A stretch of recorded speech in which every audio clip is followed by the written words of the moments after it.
Hello बच्चों, आपका स्वागत है साइंस एरा में, जहां आपको गारंटी दी जाती है कि अगर आप यहां से पढ़ते हैं तो आपको कोचिंग की ज़रूरत नहीं पड़ने वाली है। तो आज मैं आपके लिए खूबसूरत सा चैप्टर लेकर आ गया हूं जिसका नाम है हमारा motion in a straight line. ये हमारा क्लास 11 फिज़िक्स का चैप्टर नंबर 2 है और अभी तक हम चैप्टर नंबर 1 जो है वो कंप्लीट कर चुके हैं, यूनिट्स एंड मेजरमेंट। उस पर हमने कुछ क्वेश्चंस भी करे थे लेक्चर नंबर 4 में। और आज की जो हमारी क्लास होने वाली है वो हमारे नए चैप्टर से शुरू होगी, जो कि हमारा motion in a straight line chapter. यानी कि आज की जो क्लास है हमारी वो लेक्चर नंबर 1 होगा हमारे chapter motion in a straight line पर। तो मैं बताऊं, ये जो हमारा चैप्टर है, ये जो हमारा चैप्टर है motion in a straight line, ये बड़ा ही इंटरेस्टिंग चैप्टर है। और साथ ही साथ ये जो चैप्टर है ये बड़ा ही ईजी चैप्टर है। किस तरीके से ईजी होने वाला है?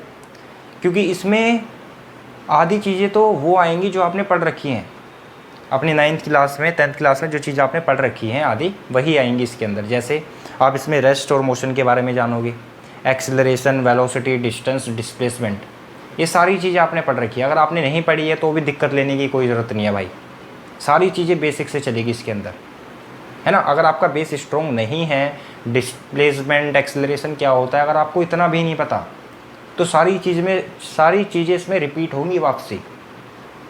तो इससे कोई फ़र्क नहीं पड़ता कि आपने 9th में मोशन चैप्टर के बारे में, मतलब एक्सेलरेशन, वेलोसिटी, इसके बारे में पढ़ा है नहीं पढ़ा, कोई फ़र्क नहीं पड़ता। इसमें भी हम बताएंगे उसके बारे में, और बिल्कुल बेसिक से बताएंगे, यूँ नहीं है कि ऊपर ऊपर से बता दिया। पर कुछ चीज़ें इसमें नई भी आएंगी जो आपको अभी जानने को मिलेंगी। जैसे इंस्टेंटेनियस वेलोसिटी, हम पढ़ेंगे पॉइंट मास बॉडी के बारे में। फिर हम देखेंगे जो मोशन होता है उसको हम ग्राफिकली किस तरीके से रिप्रेजेंट करते हैं। ये सारी चीज़ हमें देखने को मिलेगी। यानी कि चैप्टर तो बड़ा ही कमाल का होने वाला है भाई, और मज़ा भी आने वाला है पढ़ने में। तो अगर मैं इसकी बात करूं चैप्टर की, motion in a straight line, तो हम बेसिकली इसमें मोशन के बारे में पढ़ने वाले हैं, क्योंकि हमें इसमें वर्ड दिख रहा है मोशन। पर हम इसमें उस मोशन के बारे में पढ़ेंगे जो कि एक स्ट्रेट लाइन में हो रहा होगा। यानी कि इस चैप्टर में जो भी मोशन होगा वो हमारा एक स्ट्रेट लाइन में होगा। यानी कि अगर कोई बॉडी मूव कर रही होगी तो वो स्ट्रेट लाइन में मूव करेगी कुछ इस तरीके से, या हो सकता है वो वापसी इस डायरेक्शन में आ जाए, या हो सकता है वो कुछ इस तरीके से मूव करे ऊपर के डायरेक्शन में, या हो सकता है वो नीचे के डायरेक्शन में मूव करे। पर वो मूव एक ही डायरेक्शन में करेगी, यानी कि स्ट्रेट लाइन में मूव करेगी। एक डायरेक्शन नहीं कह रहा मैं, कुछ इस तरीके से जा रही है, एक बार में एक डायरेक्शन में जाएगी, ठीक है। तो यानी कि जो इसके अंदर मोशन हम पढ़ने वाले हैं वो स्ट्रेट लाइन का होने वाला है।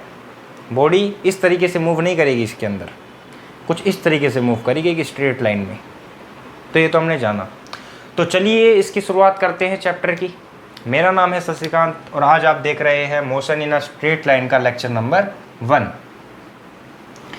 तो सबसे पहले हम इस चैप्टर को पढ़ने से पहले हम ये जान लेते हैं कि हम मोशन की स्टडी किस ब्रांच में करते हैं फिज़िक्स की, क्योंकि फ़िज़िक्स में तो हम काफ़ी चीज़ों की स्टडी करते हैं और सबकी अलग अलग ब्रांच होती है।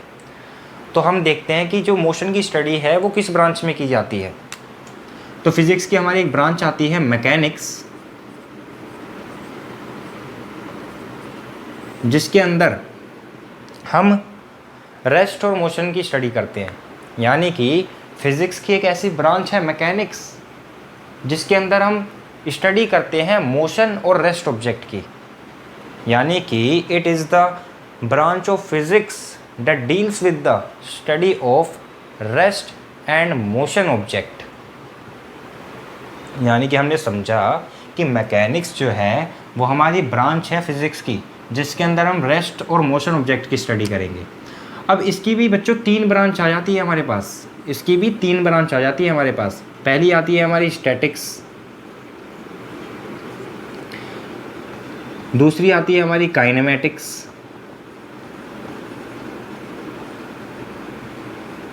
और तीसरी आती है हमारी डायनेमिक्स। अरे सब्र करो, इसके बारे में भी हम बताएंगे, डायनेमिक्स के बारे में भी हम बताएंगे। तो सबसे पहले तो हमने ये देखा कि फ़िज़िक्स की एक ऐसी ब्रांच है मैकेनिक्स जिसके अंदर हम रेस्ट और मोशन ऑब्जेक्ट की स्टडी करते हैं। अब ये मैकेनिक्स भी 3 ब्रांच में डिवाइड हो जाती है, स्टैटिक्स, काइनेमेटिक्स और डायनेमिक्स। अब जो स्टैटिक ब्रांच आती है मैकेनिक्स की, इसके अंदर हम बस रेस्ट ऑब्जेक्ट की स्टडी करेंगे। यानी कि कोई ऑब्जेक्ट रेस्ट में है तब हम उसकी स्टडी करेंगे किस ब्रांच में, स्टैटिक्स में। काइनेमेटिक्स, काइनेमेटिक्स में जब कोई बॉडी मोशन में होगी तब जब हम स्टडी करेंगे वो काइनेमेटिक्स ब्रांच में करेंगे। यानी कि काइनेमेटिक्स ब्रांच में मोशन ऑब्जेक्ट की स्टडी की जाती है और स्टैटिक ब्रांच में रेस्ट ऑब्जेक्ट की स्टडी की जाती है। तो सर ये डायनेमिक्स तीसरा ये कहाँ से आ गया, रेस्ट और मोशन तो कवर हो ही गया। तो हाँ बच्चों, रेस्ट और मोशन तो कवर हो गया कि हाँ भी इसमें रेस्ट की स्टडी की जाती है, इसमें मोशन की स्टडी की जाती है। डायनेमिक्स में स्टडी की जाती है कि किस वजह से जो बॉडी है वो मोशन में है, यानी कि मोशन के कारण, कि क्यों जो बॉडी है वो मोशन में है, ऐसी क्या चीज़ हो रही है उस पर कि वो बॉडी मोशन में है, इसकी हम स्टडी करते हैं डायनेमिक्स में। काइनेमेटिक्स में हम मोशन की स्टडी करते हैं पर हम उसके रीजंस नहीं जानते कि वो किस वजह से मोशन में है। रीज़न किस में जानेंगे हम, डायनेमिक्स में। तो ये 3 ब्रांच है हमारी, आप नोट कर लीजिए इन्हें, फिर आगे चलते हैं।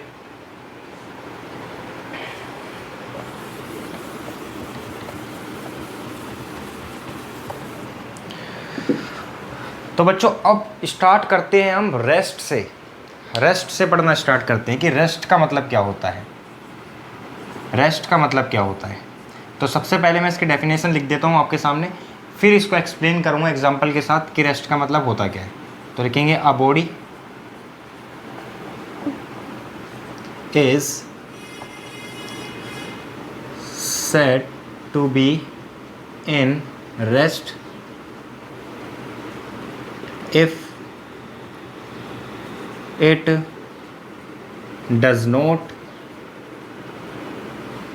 change its position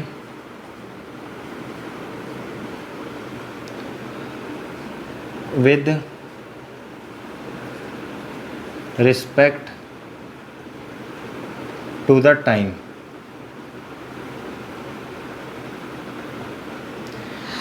अब एक बार जानते हैं ज़रा कि रेस्ट का मतलब क्या होता है। कि अगर कोई बॉडी जो है वो टाइम की रिस्पेक्ट में अपनी पोजीशन को चेंज नहीं करती है तो हम उस बॉडी को क्या कहेंगे, रेस्ट में कहेंगे। जैसे मेरे पास ये मार्कर है, इस मार्कर को मैं किसी जगह पे रख दूं और 10 मिनट बाद आगे से देखूं तो ये मार्कर मुझे वहीं पे रखा हुआ मिलेगा। तो यानी कि मैं कहूँगा कि इस मार्कर ने टाइम के चेंज होने पे या फिर टाइम की रिस्पेक्ट में अपनी पोजीशन को चेंज नहीं किया, क्योंकि ये 10 मिनट पहले भी यहीं रखा हुआ था और 10 मिनट बाद जब मैं आया तब भी यहीं रखा हुआ है। तो मैं इसको क्या कहूँगा, ये मार्कर हमारा रेस्ट में है, यानी कि टाइम के रिस्पेक्ट में इसने पोजीशन अपनी चेंज नहीं करी। इस तरीके की चीज़ें, जैसे आप अपने रूम में अभी बैठे होंगे, है ना, अगर आप लेक्चर देख रहे हैं तो आप अपने रूम में बैठे होंगे, अभी आपने देखा होगा कि आपके आसपास में कई सारी चीज़ें होंगी, टेबल वगैरह, कुर्सी वगैरह, चेयर वगैरह सब होंगी आपके आसपास में। मान लो आप किसी टेबल को देख रहे हो, आपके रूम में एक टेबल पड़ी है, उस टेबल को आप देख रहे हो, फिर आप 10 मिनट बाद आते हो, 1 घंटे बाद या 2 घंटे बाद आते हो, तब भी वो टेबल आपको वहीं रखी हुई मिलेगी। मानते हो इस बात को? यानी कि टाइम के रिस्पेक्ट में उस टेबल ने अपनी पोजीशन चेंज नहीं की। अब वो तो अलग बात है भाई कि किसी ने उस टेबल को अलग जगह रख दिया हो।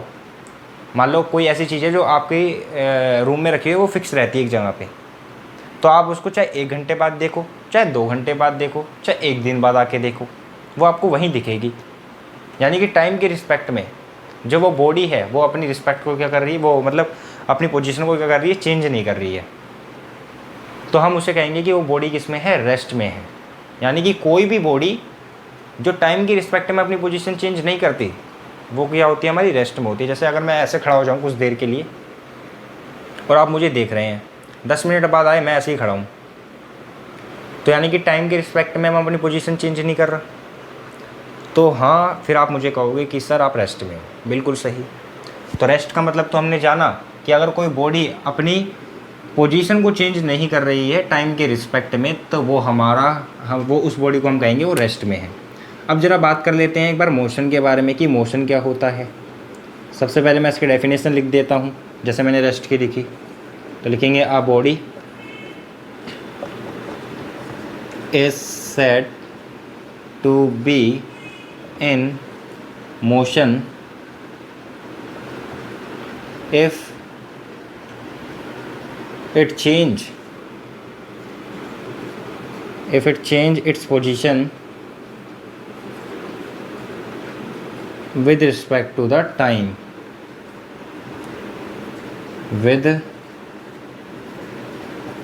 respect to time, यानी कि इस केस में उल्टा है मोशन के केस में। अगर कोई बॉडी टाइम के रिस्पेक्ट में अपनी पोजीशन को चेंज करती है तो वो मोशन में कही जाएगी। जैसे मैं यहाँ जहाँ खड़ा हूँ, यहाँ पे ना फ़ैन चल रहा है, तो उसकी जो पंखुड़ी है ना वो हर टाइम अपनी पोजीशन चेंज कर रही है, तो मैं उसको क्या कहूँगा, वो मोशन में। आपके रूम में भी होगा फ़ैन, आप देखोगे उसकी पंखुड़ी, अगर वो फ़ैन ऑन है तो उसकी पंखुड़ी घूम रही होगी कुछ इस तरीके से, तो हर टाइम पे उसकी पोजीशन अलग होगी, यानी कि वो टाइम के रिस्पेक्ट में अपनी पोजीशन को चेंज कर रही है, तो यानी कि वो मोशन में है। मान लो आपके घर में आपके रूम में वॉच लगी हुई है, घड़ी लगी हुई है, तो आप उसमें देखोगे जो उसकी मिनट हैंड वॉच होती है, जो उसका मिनट हैंड होता है, जो वॉच का मिनट हैंड होता है ना, जो घूमते रहता है हर टाइम, तो आप उसको देखोगे कि टाइम के रिस्पेक्ट में हर बार उसकी पोजीशन जो है वो चेंज हो रही है, यानी कि वो मोशन में है। मान लो आप एक और एग्जांपल से समझते हैं, मान लो आप पार्क में गए, अब पार्क में बच्चे खेल रहे हैं, है ना, कभी इधर भाग रहे हैं, कभी उधर भाग रहे हैं, तो आप देखोगे टाइम के रिस्पेक्ट में वो हर बार अपनी पोजीशन को चेंज कर रहे हैं, यानी कि आप कहोगे कि वो बच्चे किस में है, मोशन में है। यानी कि हर बॉडी जो टाइम के रिस्पेक्ट में अपनी पोजीशन को चेंज करे उसे हम क्या कहेंगे, मोशन में। मान लो एक पेंडुलम है, आपने घड़ी देखी होगी एक, जिसके नीचे पेंडुलम लटकता रहता है और वो हर टाइम ऐसे ऐसे करके घूमते रहता है, ओसिलेट होता रहता है कुछ इस तरीके से, है ना।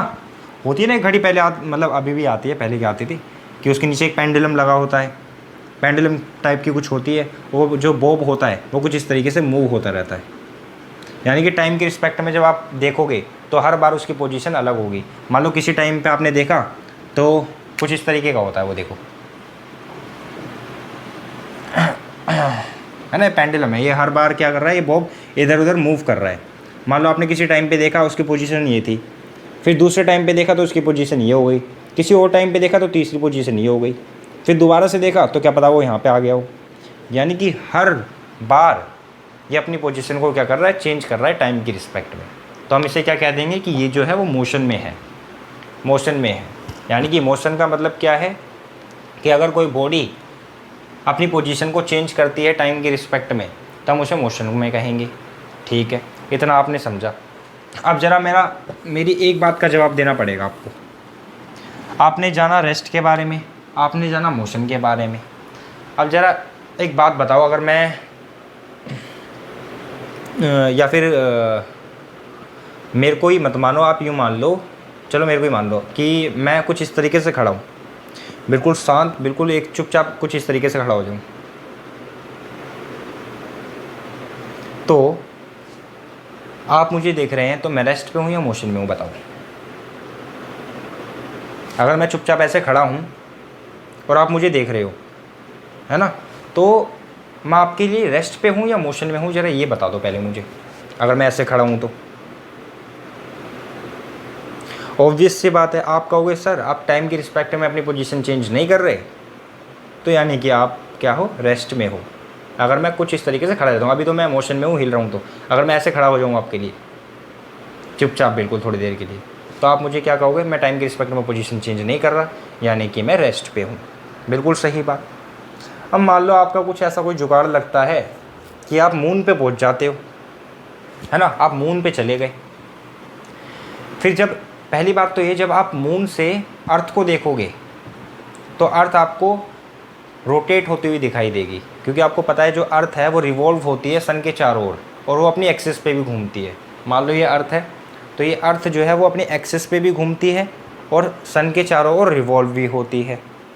यानी कि पहली बात तो ये मुझे बता दो कि जब आप मून से अर्थ को देखोगे तो वो आपके लिए रेस्ट पे होगी या मोशन में होगी, ये बात बताओ। अगर आप मून पे हो, मून से अर्थ को देख रहे हो, तो वो मोशन में होगी अर्थ या फिर रेस्ट में होगी। बिल्कुल सही बात, मोशन में है भाई अर्थ, है ना, मोशन में है अर्थ। अर्थ जो है वो मोशन में है। बिल्कुल सही बात। अब मैं इसी रूम में खड़ा हूँ, आप मून पे चले गए और मून से मुझे देख रहे हो, और इस तरीके से मैं बिल्कुल शांत खड़ा हूँ जैसे पहले खड़ा हुआ था, और मुझे मून से आप देख रहे हो, तो मैं रेस्ट में होऊंगा या मोशन में होऊंगा? ज़रा ये बताओ बताओ बताओ बताओ।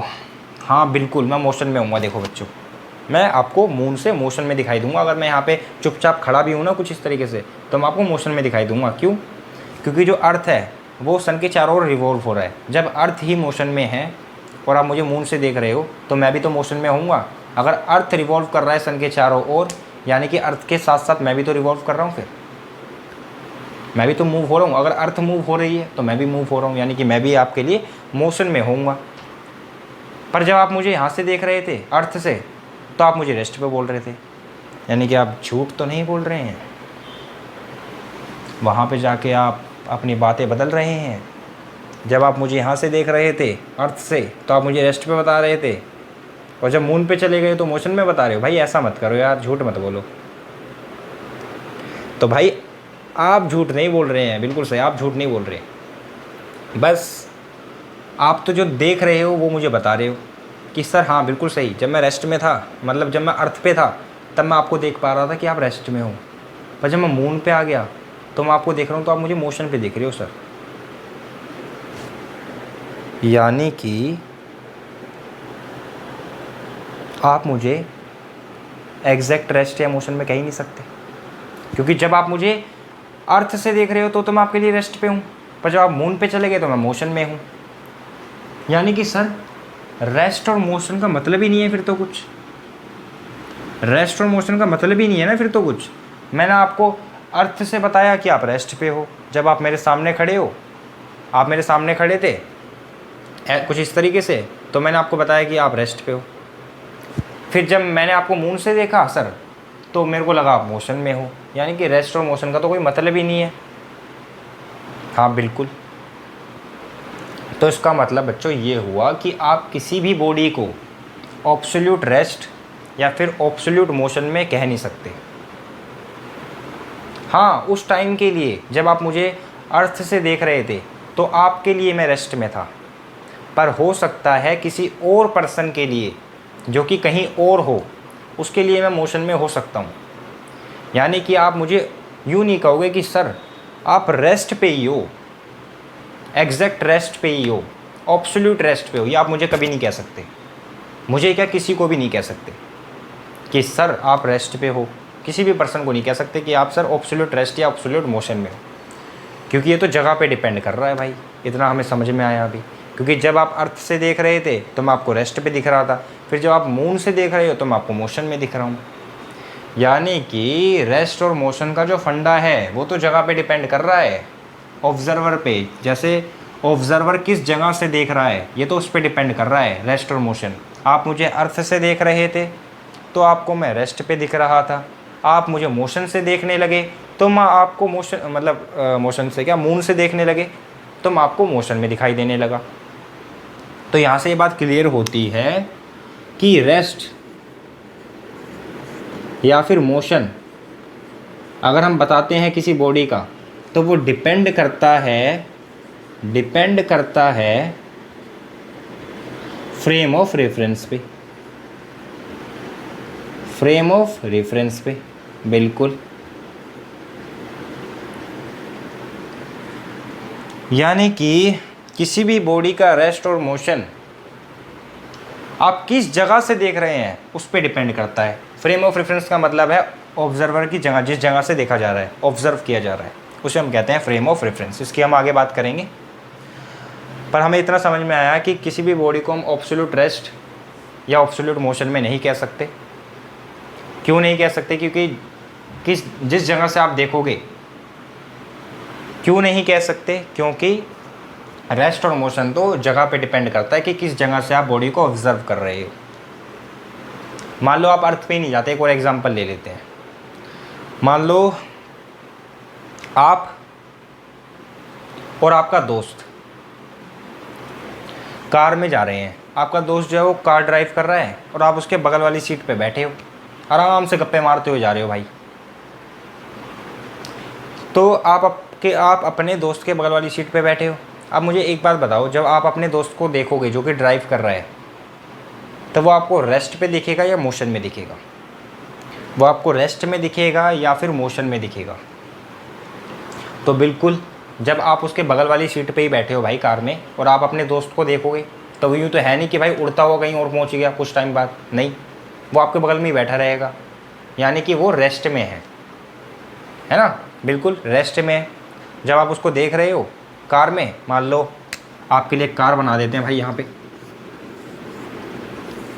ये एक कार है, आप यहाँ पे बैठे हो, आपका दोस्त यहाँ पे है और ड्राइव कर रहा है कार को। क्या कर रहा है? कार को ड्राइव कर रहा है। आपने अपने दोस्त को देखा, तो वो आपको आपने अपने दोस्त को देखा तो आपने देखा कि मेरा दोस्त जो है वो रेस्ट में है, बिल्कुल। अब कुछ टाइम बाद क्या होता है कि जब ये जा रहा होता है, तो भाई आपके दोस्त की आ जाती है गर्लफ्रेंड आगे। आपके दोस्त की आ जाती है क्या? गर्लफ्रेंड आगे। तो ये आपको कहता है, आपका दोस्त आपको कहता है कि भाई तू ना एक बार यहाँ पे उतर जा, क्योंकि वो आपको मनाएगा। आप ऐसे थोड़ी उतर जाओगे। आप कह रहे हो कि भाई मैं अपने गर्लफ्रेंड को छोड़ के आ रहा हूँ घर पे, और तू उतर जा, ऐसे नहीं उतरेगा। वो आपसे थोड़ी बहुत रिक्वेस्ट करेगा ना, अच्छा भी नहीं लगता ऐसे। तो आपसे कहेगा कि भाई उतर जा, मैं तेरे को यहीं से पिकअप कर दूँगा, मैं 10 मिनट में आया बस। आप इसकी बात मान जाओगे, आप कार से क्या करोगे? उतर जाओगे। और जो इसकी गर्लफ्रेंड थी यहाँ पे, वो कार में आ जाएगी, है ना। इसके बाल बनाने पड़ेंगे ना हमें। और आप यहाँ पे आप कहाँ आ गए? कार से बाहर आ गए। आपके दोस्त ने कहा मैं आता हूँ अभी थोड़ी देर में, तो मैं यहीं से पिकअप कर लूँगा। अब ये क्या कहा? हाँ, ये जो है भाई कार ड्राइव करता हुआ चला गया। अब आप अपने दोस्त को देख रहे हो, आपके सामने से कार ड्राइव करते हुए ले जा रहा है। अब इस टाइम पे मुझे बताओ कि आपका जो दोस्त है वो रेस्ट में होगा या मोशन में होगा? जब वो कार ड्राइव करते हुए आपके सामने से जा रहा होगा और आप उसे नोटिस करोगे, तो आप उसे रेस्ट में एज्यूम करोगे या मोशन में? ज़रा बताओ, रेस्ट में मानोगे या मोशन में? बिल्कुल सही, आप मोशन में मानोगे उसे, है ना। जब आप बाहर खड़े हो कार के और वो कार मूव होते हुए जा रही है, यानी कि कार टाइम की रिस्पेक्ट में अपनी पोजीशन को चेंज कर रही है। अगर कार टाइम की रिस्पेक्ट में अपनी पोजीशन को चेंज कर रही है, तो आपका दोस्त भी टाइम की रिस्पेक्ट में अपनी पोजीशन को चेंज कर रहा है, यानी कि अब ये होगा मोशन में। तो यानी कि आप देख सकते हो, आप जिस जगह पे हो उस जगह से आपने कहा कि ये मोशन में है। पहले आप कार के अंदर थे, तब आपका दोस्त आपके लिए रेस्ट में था, क्योंकि भाई अभी भी वो कार ड्राइव कर रहा है और पहले भी वो कार ड्राइव कर रहा था। पर पहले आप कार के अंदर थे, इस वजह से आप उसे क्या कह रहे थे? रेस्ट में कह रहे थे। पर अब आप कार से बाहर आ गए हो, तो आप कह रहे हो कि आपका दोस्त जो है वो मोशन में है। यानी कि रेस्ट और मोशन भाई डिपेंड करते हैं फ्रेम ऑफ रेफरेंस पे, कि आप उसे कहाँ से देख रहे हो। आप जब कार के अंदर उसके बगल वाली सीट पे थे, तो आपकी रिस्पेक्ट में वो पोजीशन को चेंज नहीं कर रहा था, और आपके लिए वो किस में था? रेस्ट में था। पर जब आप कार से बाहर आ गए, वो बैठा तो वहीं है आपका दोस्त, यूँ तो है नहीं कहीं और चला गया, अभी भी कार ड्राइव करते हुए ले जा रहा है। पर अब आपको वो किस में दिख रहा है? मोशन में, क्योंकि आप कार से बाहर आ गए हो। आपने अपनी फ्रेम ऑफ रेफरेंस को चेंज कर लिया है। पहले आप उसको ऑब्जर्व कर रहे थे कार के अंदर बैठ के ही, अब आप उसको ऑब्जर्व कर रहे हो कार के बाहर से, और आप उसे कह रहे हो मोशन में। तो आपने जाना कि एब्सोल्यूट रेस्ट और एब्सोल्यूट मोशन नाम की कोई चीज़ नहीं है। बस हम अपनी रिस्पेक्ट में, हम जिस जगह से ऑब्ज़र्व कर रहे हैं बॉडी को, उसके रिस्पेक्ट में हम कह देते हैं कि जो बॉडी है वो रेस्ट में या फिर मोशन में है। पर हम उसे एग्जैक्ट रेस्ट या मोशन में नहीं कह सकते, क्योंकि वो पर्सन टू पर्सन वेरी कर सकता है। मान लो कोई और पर्सन है जो कहीं और से देख रहा है या मून पे है, तो उसके लिए तो भाई जो चीज़ आपके लिए रेस्ट में वो उसके लिए मोशन में होगी। तो हमने जाना रेस्ट मोशन, और हमने ये भी जाना कि कोई भी बॉडी एब्सोल्यूट रेस्ट या एब्सोल्यूट मोशन में नहीं होती। तो आप इतना नोट करिए, फिर आगे चलते हैं।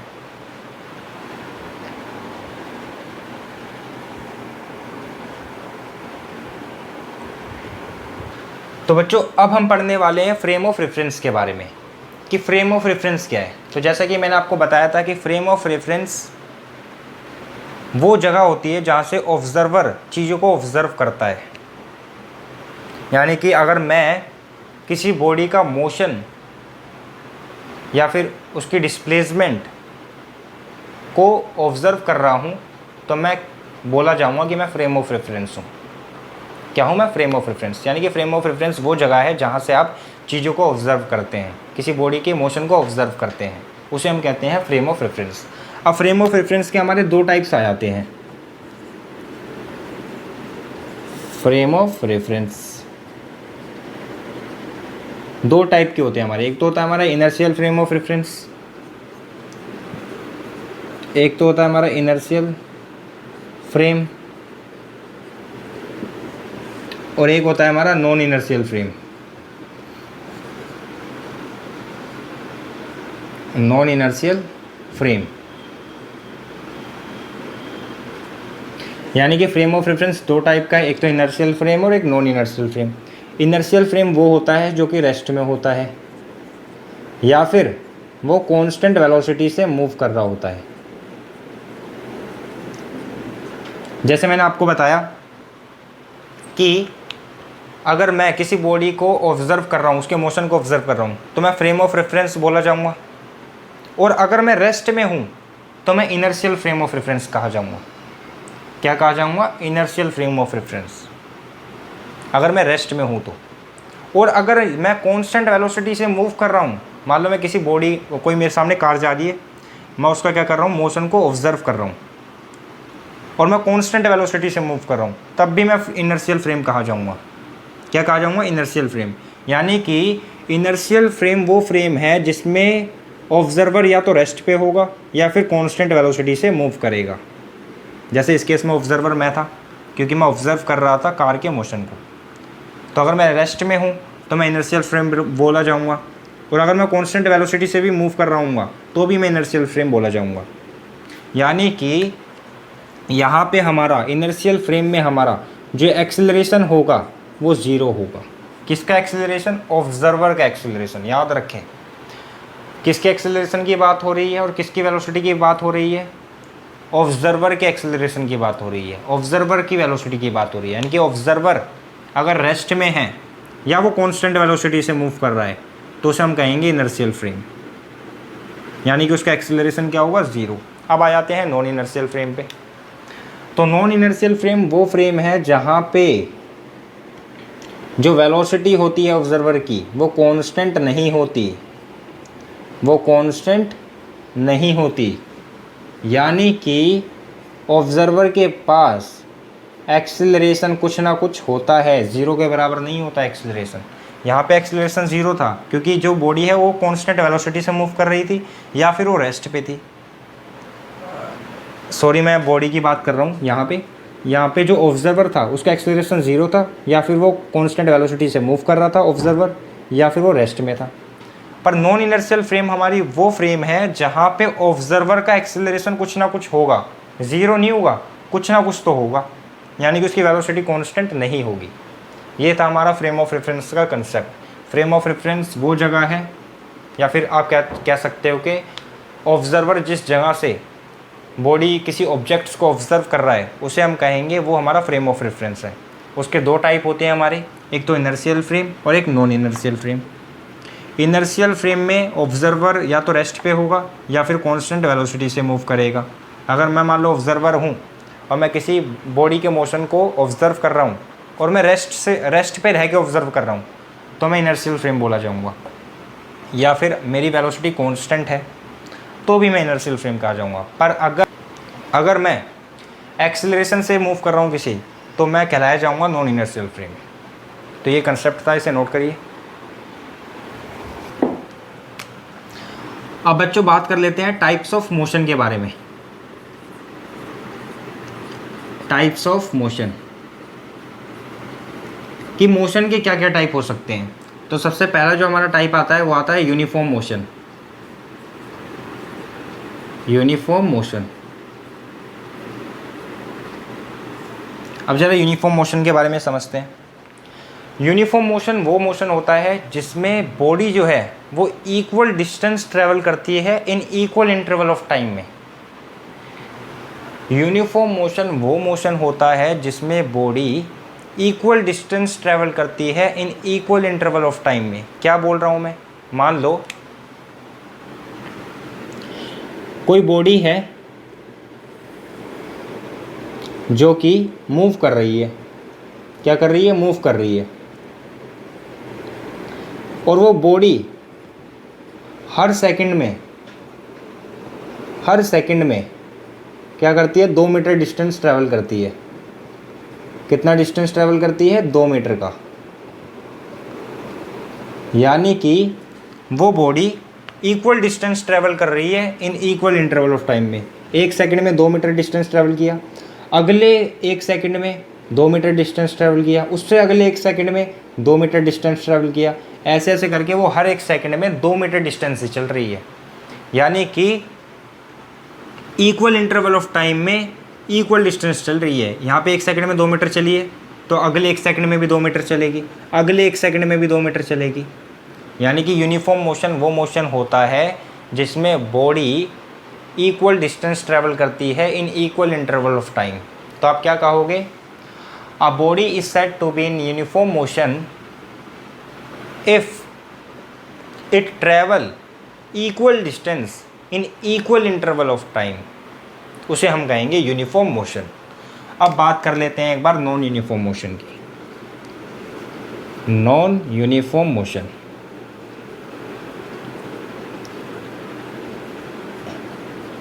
तो भाई इतना तो आप समझ गए होंगे। अगर यूनिफॉर्म मोशन में कोई body equal interval of time में इक्वल डिस्टेंस ट्रैवल कर रही है, यानी कि सेम टाइम में सेम डिस्टेंस ट्रैवल कर रही है, तो नॉन यूनिफॉर्म मोशन में सेम टाइम में इक्वल डिस्टेंस ट्रैवल नहीं करेगी। बिल्कुल। कैसे, मान लो कोई बॉडी मूव कर रही है,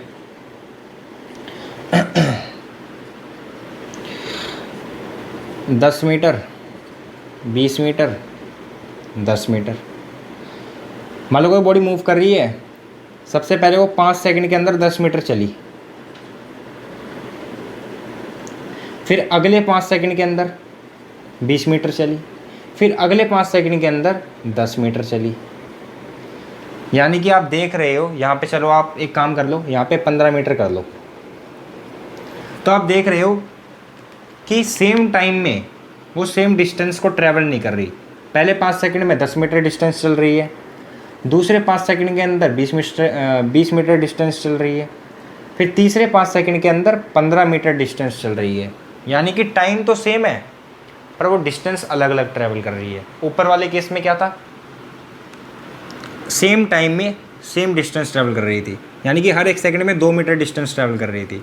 पर यहाँ पे सेम टाइम है पर डिस्टेंस क्या है, अलग अलग। पहले 5 सेकंड में 10 मीटर, अगले 5 सेकंड में 20 मीटर, अगले 5 सेकंड में 15 मीटर। तो इसी को हम कहते हैं नॉन यूनिफॉर्म मोशन।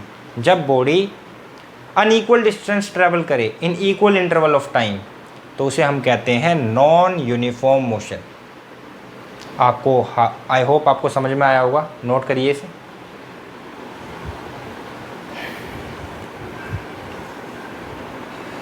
अब बच्चों चलते हैं हम पॉइंट मास बॉडी पे, कि पॉइंट मास बॉडी क्या होती है। आप ये नाम पहली बार सुन रहे होंगे, पॉइंट मास बॉडी, क्योंकि अभी तक तो जो मैंने आपको बताया वो तो आपने पढ़ रखा है पहले से, पर ये चीज़ अब नहीं आई है पॉइंट मास बॉडी। तो पॉइंट मास बॉडी क्या है, इसकी पहले मैं डेफिनेशन लिख देता हूँ। लिखेंगे आप, body is said to be point mass body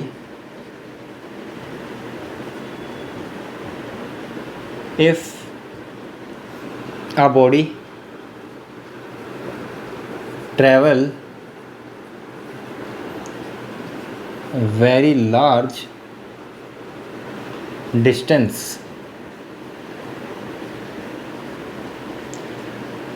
as compared to its size,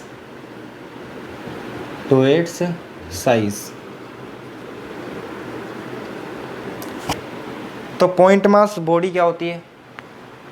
मान लो कोई बॉडी अपने साइज़ के मुकाबले बहुत ही ज़्यादा डिस्टेंस ट्रैवल करती है, तो उस बॉडी को हम पॉइंट मास बॉडी कहते हैं। जैसे मान लो एक ट्रेन है जो कि एक स्टेशन से चलना शुरू होती है और 1000 किलोमीटर के बाद एक दूसरा स्टेशन आता है, तो यानी कि ट्रेन का साइज़ काफ़ी छोटा होगा 1000 किलोमीटर के आगे, तो हम उस ट्रेन को मानेंगे कि वो पॉइंट मास बॉडी है। क्या मानेंगे? पॉइंट मास बॉडी है। यानी कि कोई भी बॉडी अगर अपने साइज़ के मुकाबले बहुत ही ज़्यादा डिस्टेंस ट्रैवल कर देती है, यानी कि 7-8 गुना, अपने साइज़ के मुकाबले 7-8 गुना डिस्टेंस ट्रैवल चल जाती है, तो उसे हम कह देंगे कि ये भाई पॉइंट मास बॉडी है। जैसे मैंने लिखा भी है इस डेफिनेशन में कि a body is said to be point mass body if a body travel very large distance as compare to its size. जैसे हमें पता है कि जो हमारा अर्थ है, जैसे मान लो ये हमारा सन है, ये हमारा सन है और हमारा जो अर्थ है वो ये रहा, तो ये कुछ इस तरीके से मूव करता है। सन के चारों ओर कुछ इस तरीके से जो हमारा अर्थ है वो मूव करता है। अब हमें ये तो पता है कि जो हमारा अर्थ है वो साइज़ में भाई साहब बहुत बड़ा है, पर जो डिस्टेंस वो चल रहा है सन के चारों ओर, जो डिस्टेंस वो चल रहा है सन के चारों ओर, वो अर्थ के साइज़ से भी बड़ा है, वो अर्थ के साइज़ से भी बड़ा है। यानी कि अर्थ जो है वो अपने साइज़ के मुकाबले बहुत ही ज़्यादा डिस्टेंस ट्रैवल कर रहा है सन के चारों तरफ, तो हम अर्थ को भी पॉइंट मास मान लेते हैं। हम अर्थ को भी पॉइंट मास मान लेते हैं, पॉइंट मास बॉडी। क्यों? क्योंकि अर्थ का साइज़ तो हमें पता है काफ़ी बड़ा है, पर जब अर्थ जो डिस्टेंस चल रहा है वो तो इसके साइज़ से बहुत ही ज़्यादा बड़ा है, तो इसलिए हम अर्थ को भी क्या मान लेते हैं? Point mass body. यानी कि कोई भी बॉडी अपने साइज़ के मुकाबले बहुत ही ज़्यादा डिस्टेंस ट्रैवल करेगी तो हम उसे कहेंगे वो पॉइंट मास बॉडी है। तो ये था हमारा पॉइंट मास बॉडी, ज़रा नोट कर लीजिए इसे।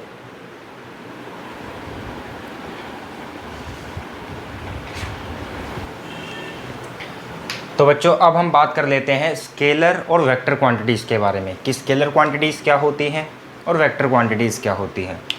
तो सबसे पहले हम देखते हैं स्केलर क्वांटिटी के बारे में।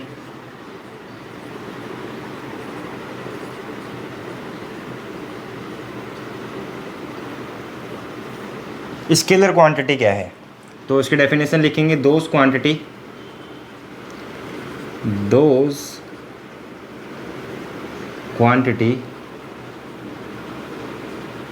which has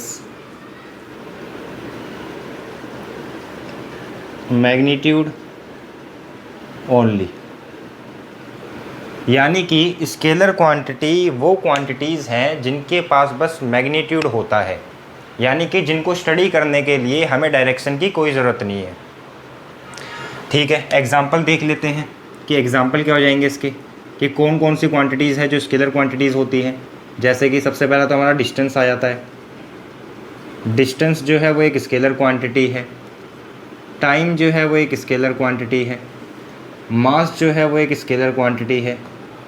लेंथ जो है वो एक स्केलर क्वांटिटी है। टेम्परेचर जो है वो एक स्केलर क्वांटिटी है, एंड एक्सेट्रा। तो स्केलर क्वांटिटीज़ कौन सी क्वांटिटीज़ होती है? जिनके पास बस मैग्नीट्यूड होता है, डायरेक्शन नहीं होती, बस मैग्नीट्यूड होता है। और उसके एग्जांपल भी मैंने आपको लिखवाए, डिस्टेंस, टाइम, मास, लेंथ, टेम्परेचर एक्सेट्रा। और भी कई सारे स्केलर क्वांटिटीज़ होंगी, पर इतने एग्जांपल बहुत हैं। अब इसके बाद एक चीज़ नोट करके लिखेंगे scalars can be added, subtracted,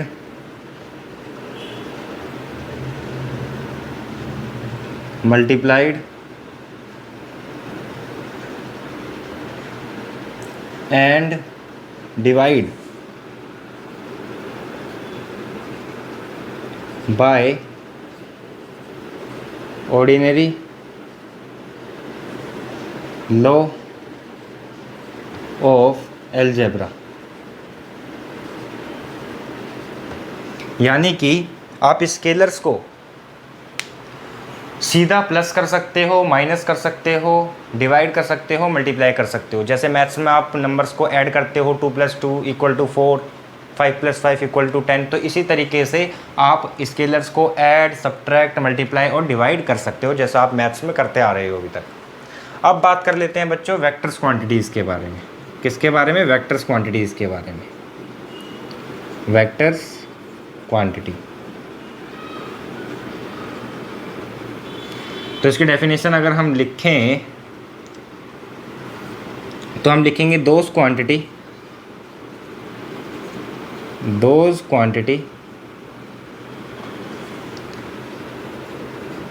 which has magnitude as well as direction and they obey vector addition law।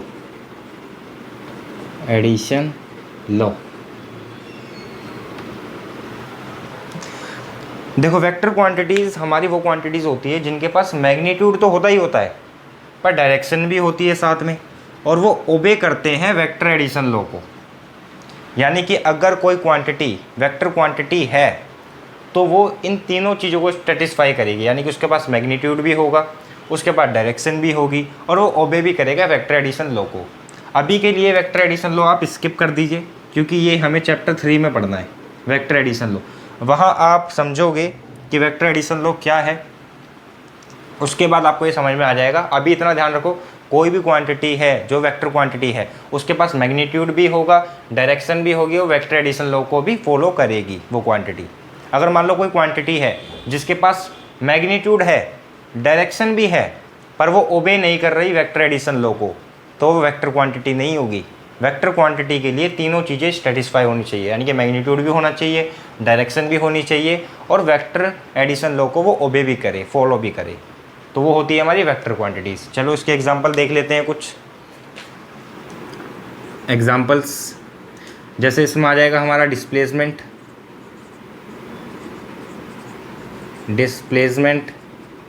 Velocity, acceleration,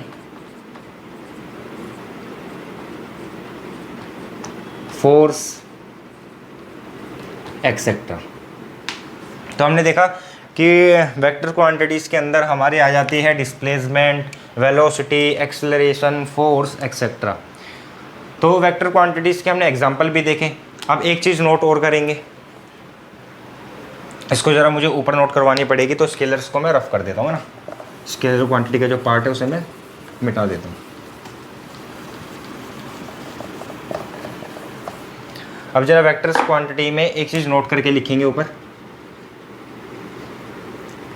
लिखेंगे vectors can not be added, subtracted,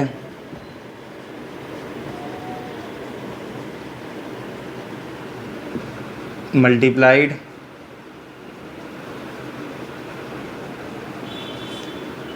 and divide by ordinary law of algebra।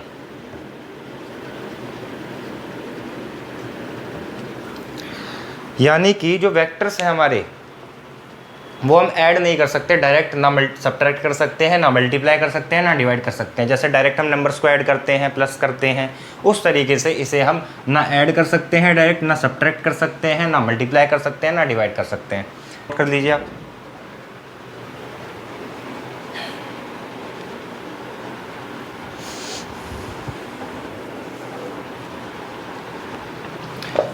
तो I hope आपने note कर लिया होगा इसे।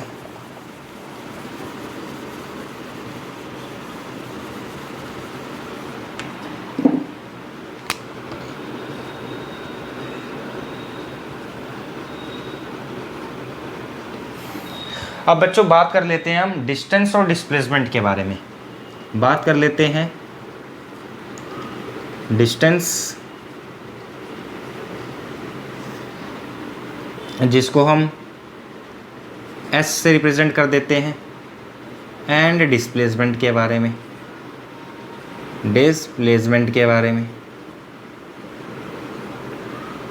जिसको हम S के ऊपर एरो लगा के रिप्रेजेंट कर देते हैं। एरो इसलिए लगाया है क्योंकि डिस्प्लेसमेंट जो है वो एक वेक्टर क्वांटिटी होती है और डिस्टेंस जो है हमारा वो स्केलर क्वांटिटी होती है, अभी मैंने बताया पीछे। तो सबसे पहले बात कर लेते हैं हम डिस्टेंस की, कि डिस्टेंस क्या है। तो the path length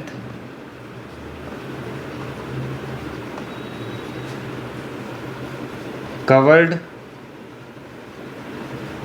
by the body is called distance।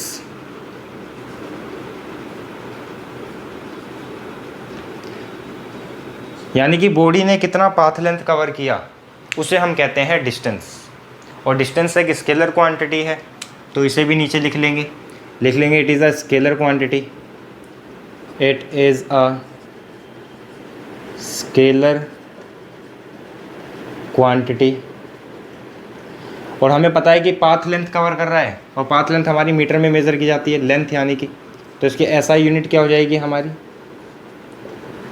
Metre, जिसको हम इस तरीके से रिप्रेजेंट करते हैं स्मॉल एन से।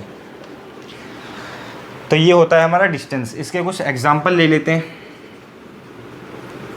और याद रखें डिस्टेंस को पढ़ने के लिए, डिस्टेंस को पढ़ने के लिए हमें डायरेक्शन की ज़रूरत नहीं होती, इसी वजह से क्या है, स्केलर क्वांटिटी है। जैसे एग्जांपल में देख लेते हैं पहले। मान लो मैंने ए से चलना स्टार्ट करा या फिर आपने ए से चलना स्टार्ट करा और आप पहले बी तक गए 5 मीटर और फिर सी तक गए 3 मीटर। यानी कि ए से बी तक गए और कितना डिस्टेंस चले, 5 मीटर। फिर बी से सी गए और कितना डिस्टेंस चले, 3 मीटर।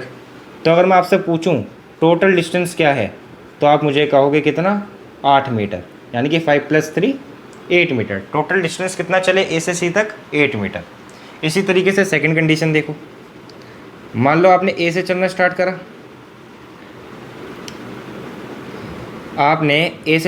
करा, और आप बी तक चले, कितना, 5 मीटर। फिर बी से लेकर आप सी तक चले, कितना, 3 मीटर। अब यहाँ पे भी अगर मैं आपसे कहूँ कि टोटल डिस्टेंस क्या है, तो आप मुझे कहोगे 8 मीटर। मतलब पहले ए से बी तक 5 मीटर चले, फिर बी से सी तक कितना चले, 3 मीटर।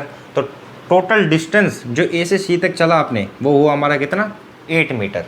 इसी तरीके से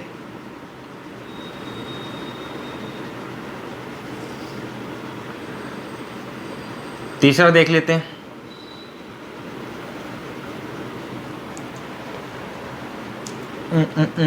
मान लो आप ए से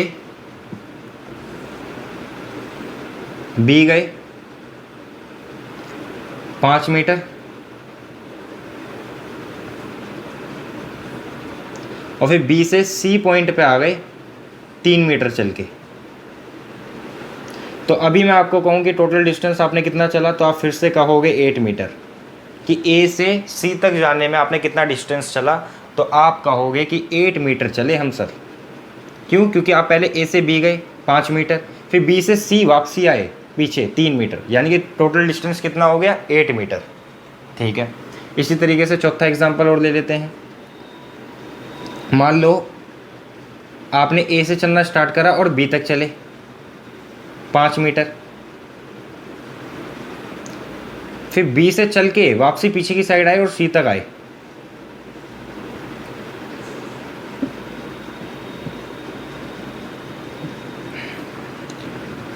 फिर कोई एग्जाम्पल हटाओ, दूसरा एग्जाम्पल आपको मैं बताता हूँ, वो वाला एग्जाम्पल नोट करो। मान लो आपने ए से चलना स्टार्ट करा, बी तक चले 2 मीटर, फिर बी से सी चले 2 मीटर, फिर सी से डी चले 2 मीटर, और फिर डी से ए चले 2 मीटर। यानी कि आप पहले ए से चले और वापसी ए पर आ गए, तो आपने कितना डिस्टेंस ट्रैवल किया टोटल? तो आप कहोगे सर पहले ए से बी गया 2 मीटर, फिर बी से सी गया 2 मीटर, फिर सी से डी गया 2 मीटर, फिर डी से ए गया 2 मीटर, यानी कि मैंने 8 मीटर डिस्टेंस ट्रैवल किया दोबारा से। तो आपको मैंने कंडीशन लिखवाई, आपने इसमें देखा कि जब हम इसमें डायरेक्शन भी चेंज कर रहे हैं तो डिस्टेंस पे कोई फ़र्क नहीं पड़ रहा। जब इसकी हम डायरेक्शन चेंज कर रहे हैं तो डिस्टेंस पे कोई फ़र्क नहीं पड़ रहा। पहले हम ए से सी जा रहे थे, 8 मीटर चल रहे थे, फिर हमने इसकी थोड़ी सी डायरेक्शन चेंज करी, ए से बी गए 5 मीटर, फिर बी से सी हम ऊपर की साइड गए 3 मीटर, तब भी टोटल डिस्टेंस 8 मीटर। उसके बाद हमने देखा कि हम ए से बी चले 5 मीटर, फिर बी से सी आए वापसी 3 मीटर, फिर भी हमारा टोटल डिस्टेंस आया 8 मीटर। फिर हमने यहाँ से देखा कि ए से चलना स्टार्ट करा और ए पे आ गए वापसी, पर फिर भी हमारा डिस्टेंस कितना आया, 8 मीटर चल के। तो ये था हमारा डिस्टेंस, इसको नोट करेंगे। फिर चलते हैं डिस्प्लेसमेंट पे।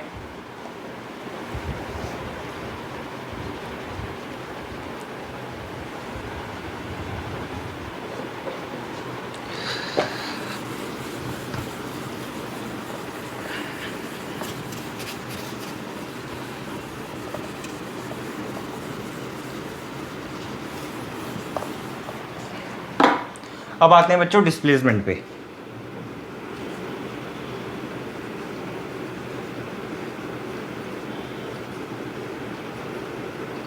जिसको हम एस के ऊपर एरो लगा के रिप्रेजेंट करते हैं। इसको हम एस से भी रिप्रेजेंट कर सकते हैं और एक्स से भी कर सकते हैं, ठीक है। तो ये डिस्प्लेसमेंट क्या है हमारा, तो इसमें लिखते हैं the path length covered by the body in a particular direction, in a particular direction।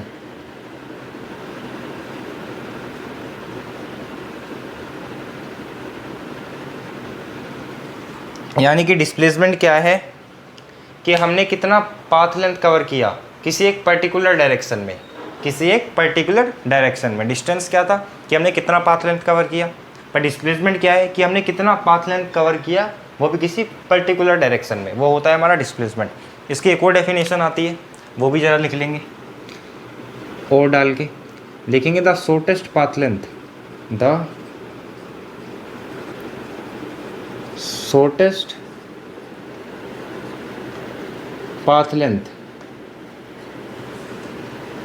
covered by the body, covered by the body। यानी कि शॉर्टेस्ट पाथ लेंथ जो बॉडी कवर करती है उसे हम क्या कहते हैं, डिस्प्लेसमेंट। अब हमें पता ही है कि जो हमारा डिस्प्लेसमेंट है वो एक वेक्टर क्वांटिटी है, तो यहाँ लिख लेंगे it is a vector quantity. ये एक हमारी वेक्टर क्वांटिटी है और ऐसा यूनिट इसकी सेम रहेगी डिस्टेंस की तरह, जो कि है हमारी मीटर। क्या है, मीटर, जिसको स्मॉल एम से हम क्या करते हैं, रिप्रेजेंट करते हैं। अब इसके कुछ एग्जांपल्स देख लेते हैं। एग्जांपल नंबर 1, मान लो आप ए पॉइंट से चलते हो बी पॉइंट तक और फिर बी से चलते हो सी तक। पहले आप चले 5 मीटर, फिर आप चले 3 मीटर। तो यहाँ पे मैं आपसे डिस्प्लेसमेंट पूछूं, यहाँ पे मैं आपसे डिस्प्लेसमेंट पूछूं तो आप मुझे कितना कहोगे, 8 मीटर। क्या कहोगे, 8 मीटर, कि आप डिस्प्लेसमेंट चले हो 8 मीटर। तो यहाँ पे आपने देखा कि जो हमारा डिस्प्लेसमेंट आया वो आया हमारा कितना, 8 मीटर। 8 मीटर यहाँ पे हमारा डिस्प्लेसमेंट आया। अब हम ज़रा सेकंड एग्जांपल देख लेते हैं। मान लो आप ए पॉइंट से चलना स्टार्ट करते हैं और बी पॉइंट तक चलते हैं, जो कि आप चलते हैं 5 मीटर। फिर आप बी पॉइंट से सी पॉइंट तक चलते हैं 3 मीटर। तो यहाँ पे हमारा डिस्प्लेसमेंट क्या होगा, यहाँ पे हमारा डिस्प्लेसमेंट क्या होगा, यहाँ हमारा जो डिस्प्लेसमेंट है वो 8 मीटर नहीं होगा जैसे डिस्टेंस में था, क्योंकि देखो हमारी डिस्प्लेसमेंट की एक और डेफिनेशन है जो कि है the shortest path length covered by the body. यानी कि इनिशियल जहाँ से आप चले हो और फाइनल के बीच में जो सबसे छोटी पाथ लेंथ होगी वही हमारा क्या होगा, डिस्प्लेसमेंट होगा। जो सबसे छोटा पाथ लेंथ होगा वही क्या होगा, हमारा डिस्प्लेसमेंट होगा। यानी कि हम ए से सी गए ठीक है, हमें ए से सी जाना है, तो सबसे छोटा रास्ता कौन सा है ए से सी जाने का? तो आप कहोगे सर यहाँ से अगर आप एक लाइन ड्रॉ कर दो, ये तो यही सबसे छोटा रास्ता है ए से सी जाने के लिए, है ना। ये लाइन, ये वाला लाइन जो है यही सबसे छोटा रास्ता है, क्योंकि आप ए से बी जाओगे, बी से सी जाओगे तो ये तो लंबा रास्ता पड़ गया, पहले आप बी जा रहे हो फिर सी जा रहे हो। सबसे छोटा जो रास्ता है ए पॉइंट और सी पॉइंट के बीच में वो यही है, यानी कि ये वाली साइड हमारी डिस्प्लेसमेंट हो जाएगी। क्या हो जाएगी? डिस्प्लेसमेंट। अब पाइथागोरस से आप निकाल सकते हो कि इसकी जो ये वाली डिस्प्लेसमेंट है क्या होगी, आपको पता है इसकी साइड का स्क्वायर इन दोनों की साइड के स्क्वायर के सम के बराबर होता है, यानी कि आ जाएगा हमारा √34। क्या आ जाएगा? √34 मीटर। जब आप इसमें पाइथागोरस लगाएंगे तो आपका जो ये वाली साइड निकल के आएगी वो आएगी √34 मीटर। √34 मीटर यानी कि इसकी डिस्प्लेसमेंट क्या हो गई? √34 मीटर। डिस्टेंस जो हमारा डिस्टेंस था वो हमारा 8 मीटर ही रहता, बट डिस्प्लेसमेंट हमारी क्या है? √34 मीटर। आपने देखा जैसे ही हमने डायरेक्शन चेंज करी तो डिस्प्लेसमेंट पे फ़र्क पड़ा, इस वजह से ये वेक्टर क्वांटिटी है। अब तीसरा एग्जांपल देख लेते हैं। मान लो आप ए पॉइंट से चले और बी पॉइंट तक गए, जो कि आप चले 5 मीटर, जो कि आप चले कितना? 5 मीटर। फिर आप बी पॉइंट से सी पॉइंट पे वापसी आ गए और आप चले यहाँ पे 3 मीटर। कितना चले? 3 मीटर। तो ज़रा आप मुझे बताइए कि यहाँ पे डिस्प्लेसमेंट क्या होगी? डिस्प्लेसमेंट क्या होगी? क्योंकि आप ए से बी गए और बी से सी आए। अब मैं पूछूं कि आप सी तक गए हो, ए से सी तक चले हो, तो ए और सी के बीच में सबसे छोटी जो पाथ लेंथ है वो कौन सी है? तो आप कहोगे सीधा डायरेक्ट मैं ए से सी चले जाऊँ, वही, मुझे बी नहीं जाना शुरू में। जैसे आप ए से बी गए फिर बी से सी आए हो, मैं पूछूं छोटा रास्ता कौन सा है ए से सी तक जाने का? तो आप कहोगे डायरेक्ट सी पे रुक जाओ आप जाके। तो ए से सी तक के बीच में जो भी लेंथ होगी वही हमारा डिस्प्लेसमेंट होगा। जैसे मान लो ये 3 है, पूरी 5 थी, ये 3 है, तो ये 2 होगी, 2 मीटर। ये कितनी होगी? 2 मीटर। यानी कि हमारी डिस्प्लेसमेंट कितनी हो गई? 2 मीटर। डिस्प्लेसमेंट कितनी हो गई? 2 मीटर। एक फोर्थ एग्जांपल और ले लेते हैं। मान लो आपने ए से चलना स्टार्ट करा, बी तक गए 2 मीटर चल के, फिर बी से सी तक चले 2 मीटर, फिर सी से डी तक चले 2 मीटर, और फिर डी से वापसी ए पर आ गए, कितना चल के? 2 मीटर। अब ज़रा मुझे ये बताइए कि यहाँ पे डिस्प्लेसमेंट क्या होगी? यहाँ पे डिस्प्लेसमेंट क्या होगी? तो यहाँ पे हमारी डिस्प्लेसमेंट होगी 0, क्योंकि आप जहाँ से चले आप वहीं पे आके रुक गए, जहाँ से चले आप वहीं पे आके रुक गए। ये मैटर नहीं करता कि आप कहाँ कहाँ से घूम के आए हो, वो तो हमारा डिस्टेंस होता है। डिस्प्लेसमेंट कि आप इनिशियल पोजीशन से फाइनल पोजीशन तक कितना चले हो वो होता है। तो हम इनिशियल चले ए से और फाइनल भी हमारा पॉइंट ए ही है, तो हमारा डिस्प्लेसमेंट क्या हो जाएगा? 0। यहाँ से हमें एक चीज़ सीखने को मिलती है, अगर इफ़, यहाँ लिख देता हूँ नोट करके, इफ़ इनिशियल पॉइंट जो है, इनिशियल पॉइंट इक्वल होगा फाइनल पॉइंट के, तो हमारा जो डिस्प्लेसमेंट होगा वो हमेशा 0 होगा। क्या होगा? 0। अगर जहाँ से हमने चलना स्टार्ट किया और वहीं पे आके हम रुक गए, यानी कि हमारा इनिशियल पॉइंट फाइनल पॉइंट के बराबर है, तो वहाँ पे हमारा डिस्प्लेसमेंट 0 होगा। यहाँ पे आप देख सकते हो, है ना। जैसे आप कहीं पे कार ड्राइव, मतलब आप कहीं गए हो टैक्सी से, आप गए कहीं पे टैक्सी से घूमने और फिर वापसी उसी टैक्सी को घर पे लेकर आ गए, तो आप उन्हें बोल सकते हो कि मैं तो कुछ चला ही नहीं, मैं तो घर से निकला था अपने और वापसी घर पे आ गया, मैं पैसे की चीज़ के दूँ। तो ये पिटाई बहुत होगी उस वक्त, क्योंकि वो डिस्टेंस तो चला है ना। डिस्प्लेसमेंट हालांकि 0 हो जाएगा पर डिस्टेंस तो होगा। जैसे यहाँ पे डिस्टेंस क्या हुआ? 8 मीटर, तो उसके पैसे लगते हैं आपके। तो चलिए इसे नोट करिए, नोट करिए।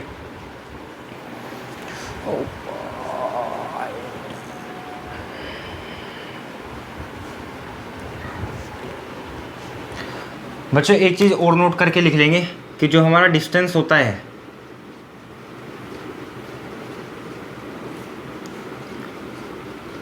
इसे लिख देंगे कांट बी नेगेटिव, कि ये कभी नेगेटिव नहीं हो सकता।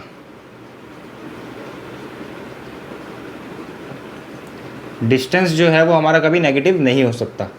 पर जो हमारा डिस्प्लेसमेंट है,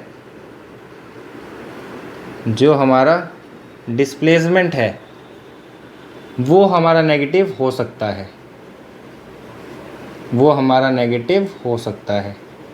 एग्जाम्पल देके अभी मैं आपको बताता हूँ किस तरीके से नेगेटिव हो सकता है। मान लो यहाँ लिख लेते हैं एग्जाम्पल।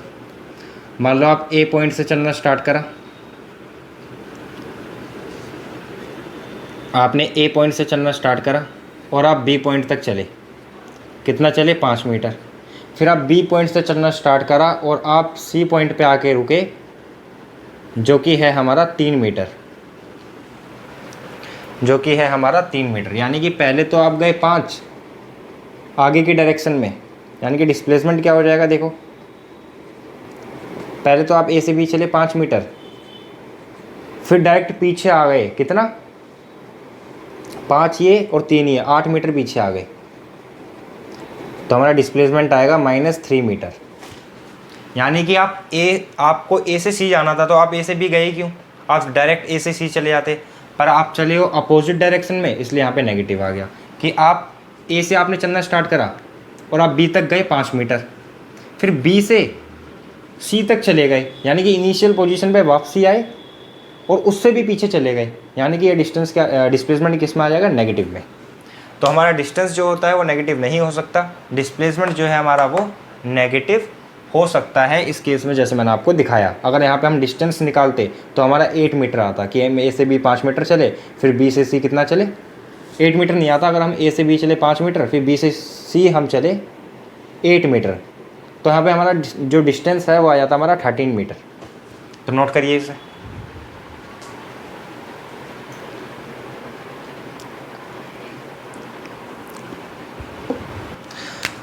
अब बच्चों बात कर लेते हैं स्पीड और वेलोसिटी के बारे में। स्पीड जिसको हम v से रिप्रेजेंट करते हैं, और या फिर एंड, अरे यार ये बोर्ड भी ना,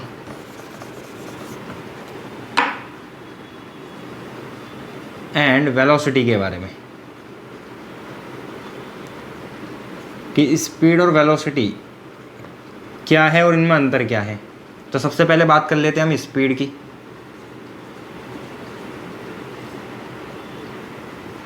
तो स्पीड क्या है? तो लिखेंगे डिस्टेंस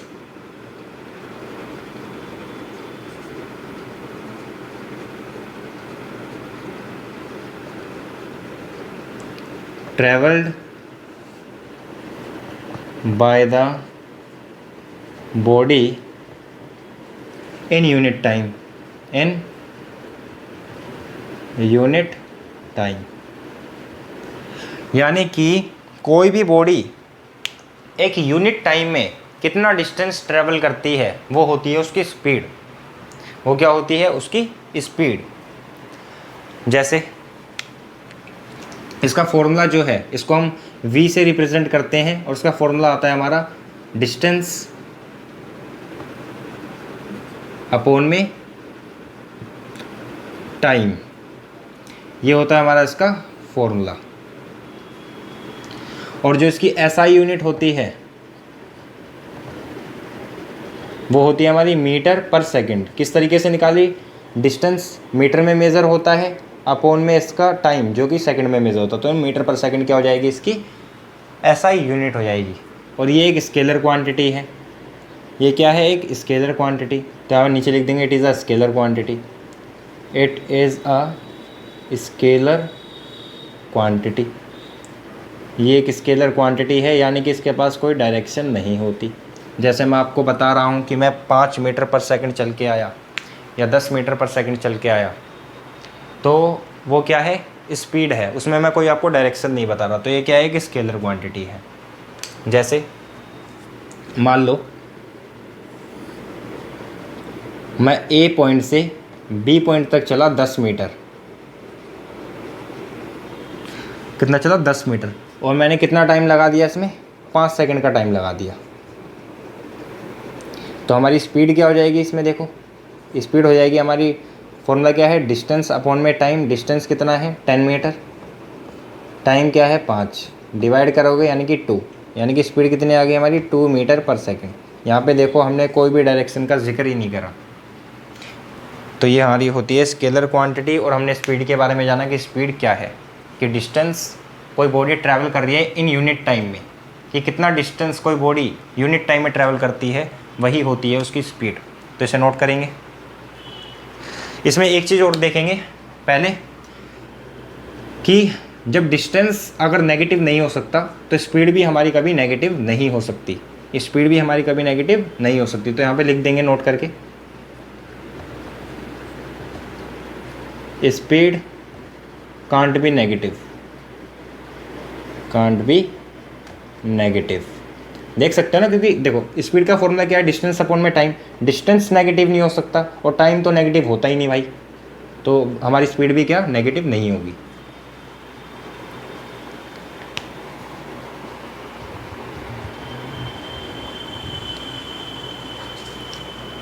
अब चलते हैं हम वेलोसिटी पर।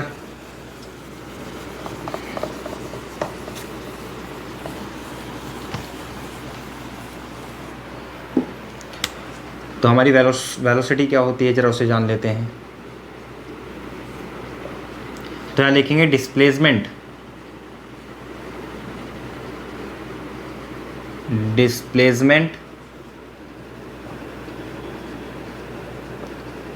Travelled by body in unit time, in unit time, कि कोई बॉडी कितना डिस्प्लेसमेंट ट्रैवल करती है इन यूनिट टाइम, वही होता है हमारा वेलोसिटी।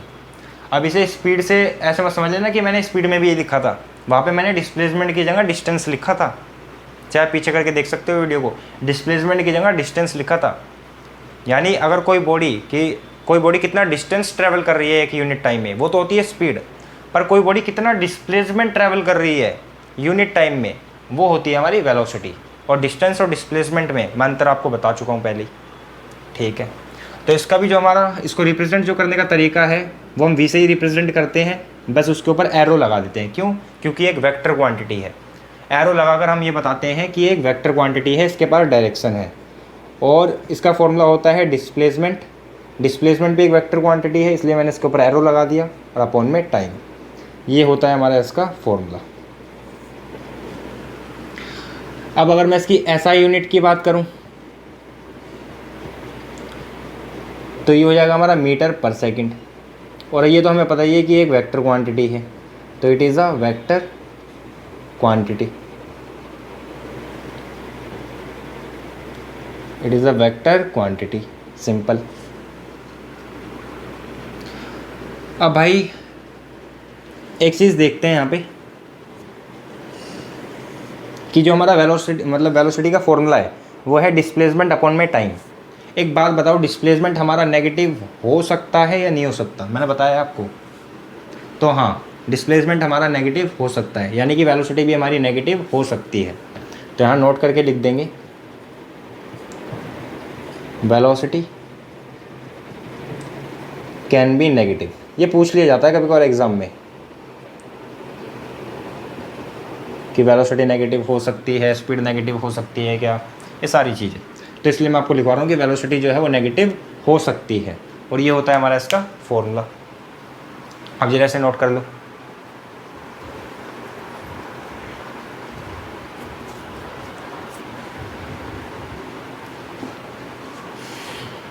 तो आई होप आपने नोट कर लिया होगा अभी तक पॉज करके वीडियो को।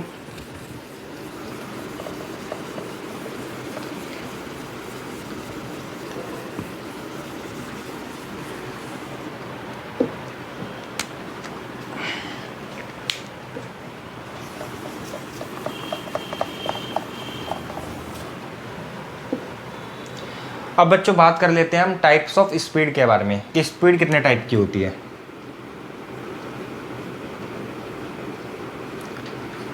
Types of speed. तो सबसे फर्स्ट जो पहला टाइप आता है स्पीड का वो आता है यूनिफॉर्म स्पीड। Uniform speed. जैसे हमने टाइप्स ऑफ मोशन के बारे में देखा था, यूनिफॉर्म मोशन और नॉन यूनिफॉर्म मोशन, वैसे ही हमारी होती है यूनिफॉर्म स्पीड और नॉन यूनिफॉर्म स्पीड, जो कि हम अभी देखेंगे। तो यूनिफॉर्म स्पीड क्या है?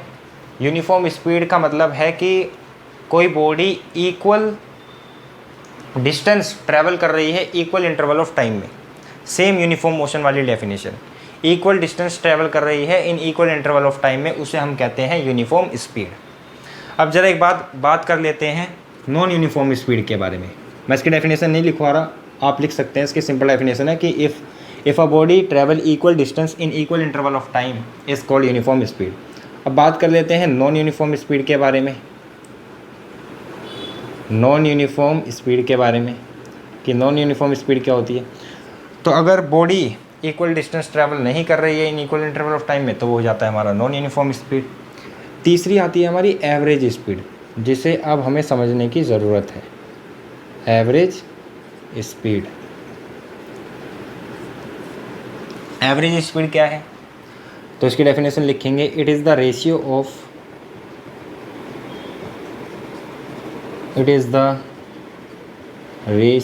Of total distance and total interval of time, total interval of time। तो ये एवरेज स्पीड हमारा रेशियो है कि बॉडी कितना डिस्टेंस चल रही है टोटल, और अपॉन में टोटल इंटरवल ऑफ टाइम उसका, कि कितना उसने टोटल डिस्टेंस चला और कितना टोटल टाइम लिया उस डिस्टेंस को चलने में, वही होती है हमारी एवरेज स्पीड। तो इसका हमारा फॉर्मूला जो है वो हम लिखेंगे वी एवरेज यहाँ पे, कि कितना उसने डिस्टेंस चला, मान लो S1 plus S2 plus S3, ऐसे उसने जितना भी डिस्टेंस चला होगा, अपॉन में टोटल टाइम T1 टाइम लगा उसको S1 डिस्टेंस चलने में, T2 टाइम लगा S2 डिस्टेंस चलने में, ऐसे ही T3 टाइम लगा S3 डिस्टेंस चलने में, इसी तरीके से आगे होता जाएगा। ये हो जाता है हमारा फॉर्मूला एवरेज स्पीड का। अभी हमारी एवरेज स्पीड है, तो ये भी हमारी क्या होगी, एक स्केलर क्वांटिटी। क्या होगी ये हमारी? एक स्केलर क्वांटिटी। तो चलिए इसे नोट करिए। अब बच्चों चलते हैं हम इंस्टेंटेनियस स्पीड पे, कि अभी आपके लिए नई चीज़ होगी कि इंस्टेंटेनियस स्पीड क्या होती है। हो सकता है आपने स्पीड के बारे में पढ़ रखा होगा पहले, हो क्या सकता है पढ़ ही रखा होगा स्पीड के बारे में। जो भी चीज़ें हम पढ़ रहे हैं, जैसे हमने वेलोसिटी पढ़ी, स्पीड पढ़ी, डिस्टेंस पढ़ा, डिस्प्लेसमेंट पढ़ा, ये हो सकता है आपने पढ़ा हुआ हो। जिन बच्चों ने नहीं पढ़ा हुआ था उन्होंने अब पढ़ दिया। अब आती है इंस्टेंटेनियस स्पीड, जो कि अब सबके लिए नया होगा, ये किसी ने नहीं पढ़ी होगी। तो बात कर लेते हैं क्या है इंस्टेंटेनियस स्पीड।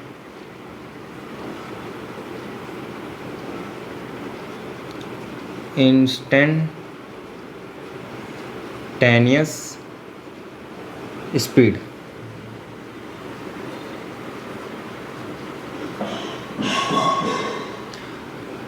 तो लिखेंगे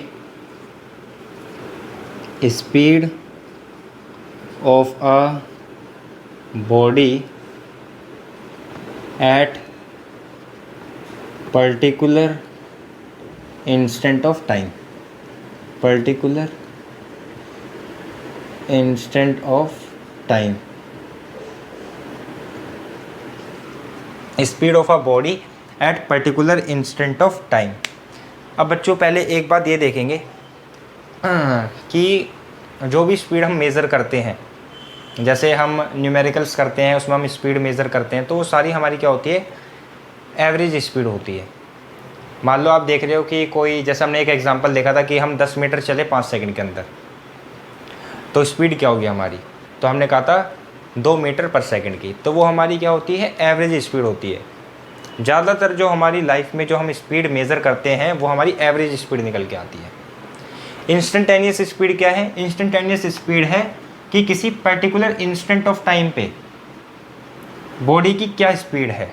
पर्टिकुलर इंस्टेंट ऑफ टाइम का मतलब हो गया कि बहुत ही छोटा टाइम, इतना छोटा टाइम कि वो ज़ीरो के लगभग बराबर होगा, मतलब वो टाइम ज़ीरो नहीं होगा पर ज़ीरो के बराबर होगा, अप्रोचेस टू ज़ीरो होगा। इतने छोटे टाइम में किसी बॉडी की क्या स्पीड है, वो होती है हमारी इंस्टेंटेनियस स्पीड। वो क्या होती है हमारी इंस्टेंटेनियस स्पीड। तो इसका फॉर्मूला क्या होगा v इंस्टेंटेनियस का, वो होता है हमारा स्पीड डिस्टेंस अपॉन में टाइम। यहाँ पे आप लिख लो delta S upon delta T, delta S upon delta T. अब जो टाइम है वो काफ़ी स्मॉल है, तो उस काफ़ी स्मॉल टाइम में जो डिस्टेंस चलेगी वो भी तो काफ़ी स्मॉल होगा। डेल्टा का मतलब क्या होता है हमारा, स्मॉल क्वांटिटी, स्मॉल चीज़ें, ठीक है। तो delta S by delta T यहाँ पे याद रखेंगे, वेयर डेल्टा टी जो है हमारा, जो डेल्टा टी है वो अप्रोचेस टू ज़ीरो है। अप्रोचेस टू ज़ीरो का मतलब होता है कि ज़ीरो नहीं, लगभग ज़ीरो है, यानी कि जितना आप सेकंड सोच सकते हो ये उससे भी छोटा सेकंड है ना। यानी कि ये वो स्पीड है जो एक पर्टिकुलर इंस्टेंट पे देखी जाती है, यानी कि जैसे मैंने कहा उसी इंस्टेंट पे जब तक आप बोल रहे होगे ना तब तक उससे भी छोटा टाइम होगा, ये उससे भी छोटा टाइम होगा, यानी कि लगभग 0 सेकंड के बराबर होगा, पर 0 सेकंड नहीं होगा एग्जैक्ट। तो ऐसे इंस्टेंटेनियस स्पीड हम मैनुअली तो मेज़र कर ही नहीं सकते। इसके लिए हम जो डिवाइस यूज़ करते हैं वो होता है हमारा स्पीडोमीटर। वो क्या होता है हमारा स्पीडोमीटर। तो लिखेंगे instantaneous speed measured by speedometer. Speedometer जैसे आपने देखा होगा कभी कभार आप कार ड्राइव कर रहे हो तो स्पीडोमीटर में आपके जो मतलब स्पीड जो दिखाता है वो दिखाता है 40 मीटर पर सेकंड। तो वो आपकी इंस्टेंटेनियस स्पीड होती है कि उस पर्टिकुलर इंस्टेंट ऑफ टाइम पे आपकी जो स्पीड है वो 40 मीटर पर सेकंड है, 40 मीटर पर सेकंड है। पर जो आप मैनुअली जो स्पीड निकालते हो वो आपकी इंस्टेंटेनियस स्पीड नहीं होती, वो आपकी एवरेज स्पीड होती है। जैसे मान लो 1 सेकंड के अंदर कोई बॉडी 1 सेकंड में कुछ डिस्टेंस चल रही है, तो 1 सेकंड के अंदर भी ना उसकी जो स्पीड है, उसकी जो स्पीड है वो चेंज हुई होगी। जैसे इसके लिए एक एग्जांपल ले लेते हैं। मान लो आप अपने घर से अपने गांव जाते हो, कार से गए आप, वहाँ पे पूछ रहे कि भाई कितनी स्पीड से आए, तो आप कह देते हो भाई 24 किलोमीटर पर आवर। क्या अब आपने जो स्पीड बताई 24 किलोमीटर पर आवर, क्या वो आपकी एक्चुअल स्पीड रही होगी कि आप 24 किलोमीटर पर आवर से ही चलते हुए आए हो? कि आप 24 किलोमीटर पर आवर से ही चलते हुए आए हो? है आपने वहाँ पे जैसे बोला कि 24 किलोमीटर पर आवर की स्पीड से आए हो, इसका मतलब ये तो नहीं है कि आप अपने घर से लेकर अपने गांव तक जब आए होंगे तो आपकी स्पीड 24 किलोमीटर पर आवर ही रही होगी, बिल्कुल नहीं। जो आपने स्पीड बताई वो आपकी एवरेज स्पीड होगी 24 किलोमीटर पर आवर। जैसे जब आप घर से गांव जा रहे होंगे तो ऐसा भी हुआ होगा, कभी कभार ट्रैफिक मिल गया तो आप वहाँ पे रुक गए, है ना। कभी रोड ठीक नहीं थी तो आपने गाड़ी को स्लो करके लेके चले। कभी ऐसा हुआ कि आपने गाड़ी को ज़्यादा तेज़ी से लेकर चले, 24 किलोमीटर की जगह हो सकता है आप 29 किलोमीटर पर आवर चले हों, पर आप अलग अलग स्पीड से चल के आए होंगे, पर आपने उनका एक एवरेज बता दिया कि मैं 24 किलोमीटर पर आवर की स्पीड से चलकर आया हूँ। इसी तरीके से अगर मैं 1 सेकंड में या फिर 10 सेकंड में कोई स्पीड निकालूं तो वो मेरी एवरेज स्पीड होगी। या मान लो कोई भी डिस्टेंस चल रहा है, कोई बंदा कोई डिस्टेंस चल रहा है और 1 सेकंड के अंदर हम उसकी स्पीड निकाल रहे हैं, तो वो भी हमारी एवरेज स्पीड होगी। क्यों? क्योंकि 1 सेकंड के अंदर भी उसकी स्पीड जो है वो काफ़ी टाइम चेंज हुई होगी, काफ़ी टाइम चेंज हुई होगी, जो कि हमें पता नहीं लगी, पर वो एवरेज स्पीड होती है। पर जो इंस्टेंट स्पीड है वो 1 सेकंड के अंदर, 1 सेकंड से भी छोटे टाइम में जो स्पीड होती है वही होती है हमारी इंस्टेंटेनियस स्पीड। मतलब उस इंस्टेंट पे, किसी इंस्टेंट पे क्या स्पीड है। जैसे मैंने कहा इंस्टेंटेनियस स्पीड को हम मैनुअली जो है वो मेज़र नहीं कर सकते, इसके लिए हमें डिवाइसेस की ज़रूरत पड़ती है। जैसे स्पीडोमीटर, जो स्पीडोमीटर से हमें स्पीड मिलती है वो हमारी इंस्टेंटेनियस स्पीड होती है, यानी कि वो इंस्टेंट स्पीड बताता है। आप कार ड्राइव कर रहे हो, आपका जो स्पीडोमीटर है उसमें आपकी रीडिंग आ रही है 50, मान लो 25 किलोमीटर पर आवर, तो वो आपकी इंस्टेंट स्पीड है, उस टाइम की इंस्टेंट स्पीड है, वो आपकी एवरेज स्पीड नहीं है। तो हम स्पीडोमीटर से जो स्पीड मेज़र करते हैं वो होती है हमारी इंस्टेंटेनियस स्पीड। और लिखेंगे नीचे, we can't measure instantaneous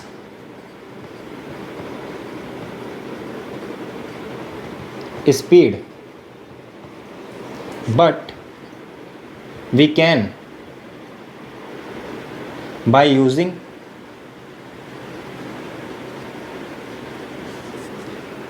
speedometer और by using कैलकुलस एक हमारा मैथमेटिकल टूल है जिसको यूज़ करके हम इंस्टेंटेनियस स्पीड को निकाल सकते हैं, और नहीं तो हम डिवाइस से निकालेंगे जो कि हमारा स्पीडोमीटर। मैनुअली हम फाइंड नहीं कर सकते इंस्टेंटेनियस स्पीड को, जो स्पीड हम मैनुअली फाइंड करेंगे वो हमारी एवरेज स्पीड होगी। इंस्टेंटेनियस स्पीड किसी पर्टिकुलर इंस्टेंट ऑफ टाइम की स्पीड होती है। तो इसे नोट करेंगे, फिर आगे चलते हैं हम एक्सीलरेशन पे।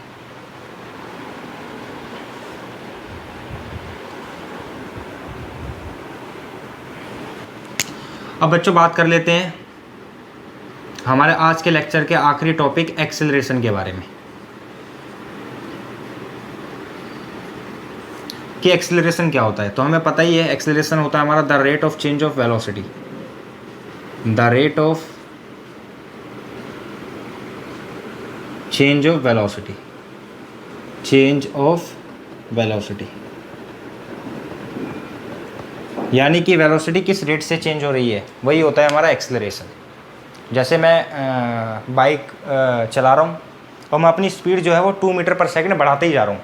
पहले 2 मीटर पर सेकंड चली, फिर बाद में दोबारा 2 मीटर पर सेकंड मैंने स्पीड बढ़ा दी, फिर दोबारा मैंने 2 मीटर पर सेकंड स्पीड बढ़ा दी, तो वहाँ पे हमारा एक्सीलरेशन हमें देखने को मिलेगा। यानी कि एक्सीलरेशन क्या है, the rate of change of velocity is called acceleration, कि वेलोसिटी किस रेट से चेंज हो रही है वही उसका एक्सीलरेशन है। तो इसका जो हमारा एक्सीलरेशन का फॉर्मूला जो आ जाता है, इसको हम रिप्रेजेंट करते हैं पहली बात तो ए से ऊपर एरो लगा के।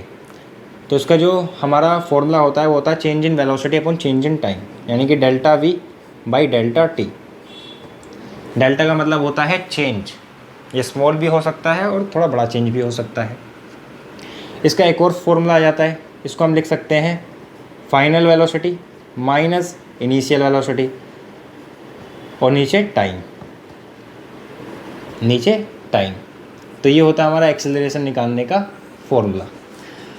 और इसकी जो एसआई यूनिट होती है वो होती है हमारी मीटर पर सेकंड स्क्वायर। किस तरीके से, देखो यहाँ पे वेलोसिटी है जिसकी हमारी, देखो एक्सीलरेशन का फॉर्मूला क्या है हमारा, change in velocity upon change in time. Velocity की हमारी यूनिट क्या होती है, मीटर पर सेकंड, और टाइम की क्या होती है, सेकंड। अब ये सेकंड ऊपर आ जाएगा, यानी कि हो जाएगा मीटर पर सेकंड स्क्वायर, जो कि मैंने यहाँ पे आपको लिख के बताई है इसकी यूनिट।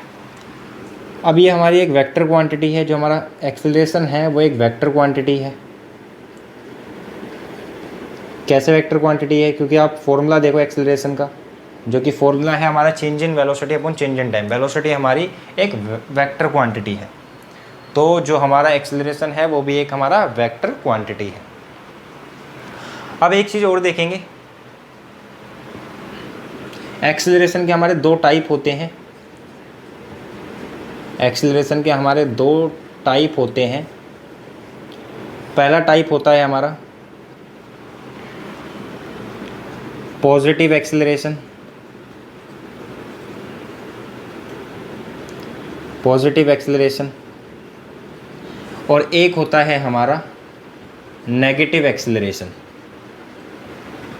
नेगेटिव एक्सीलरेशन, जिसको हम रिटार्डेशन भी कहते हैं। क्या कहते हैं, रिटार्डेशन। नेगेटिव एक्सीलरेशन को हम रिटार्डेशन भी कहते हैं। पॉजिटिव एक्सीलरेशन जो होता है उसके अंदर हमारी जो वेलोसिटी होती है वो हमेशा इंक्रीज़ करती है। क्या करती है, इंक्रीज़ करती है। पर जो हमारा नेगेटिव एक्सीलरेशन होता है उसके अंदर जो हमारी वेलोसिटी होती है वो डिक्रीज़ करती है। यानी कि जब वेलोसिटी इंक्रीज़ कर रही है तो वो हमारा पॉजिटिव एक्सेलरेशन होगा, और जब वेलोसिटी हमारी डिक्रीज़ कर रही होगी वो हमारा नेगेटिव एक्सेलरेशन होगा। अब वेलोसिटी इंक्रीज़ किस केस में कर रही होगी, डिक्रीज़ किस केस में कर रही होगी। मान लो मेरे पास ये मार्कर है, अगर मैं इसको छोड़ूँ यहाँ से तो ये नीचे जाएगा और लगातार इसकी वेलोसिटी जो है वो इंक्रीज़ होती चली जाएगी। मतलब यहाँ पे जिस वेलोसिटी ये नीचे गिरेगा उसके बाद उसकी वेलोसिटी बढ़ती हुई चली जाएगी, यानी कि यहाँ पे हमारा एक्सेलरेशन क्या है, पॉजिटिव। अब नेगेटिव एक्सेलरेशन की बात कर लेते हैं। मान लो आप कार चला रहे हो बिल्कुल मौज में, मस्ती में, है ना, स्पीड में ले जा रहे हो, आगे आपको ट्रैफिक दिखता है तो आप ब्रेक मारते हो एकदम से, तो क्या होता है, आपकी वेलोसिटी धीरे धीरे धीरे धीरे स्पीड आपकी कम होती जाती है, यानी कि वेलोसिटी आपकी कम होती जाती है। तो वहाँ पे हमारा जो एक्सेलरेशन होगा वो नेगेटिव होगा, जिसे हम रिटार्डेशन कहेंगे। तो आज का लेक्चर हमारा यहीं पे ख़त्म होता है। अच्छे से पढ़िए और उसके नोट्स बनाइए। मैं मिलता हूँ आपसे लेक्चर नंबर 2 में, जहाँ पे हम बात करने वाले हैं मोशंस के ग्राफ के ऊपर, कि मोशन को रिप्रेजेंट कैसे करते हैं ग्राफ्स के थ्रू। तो तब तक के लिए बाय बाय।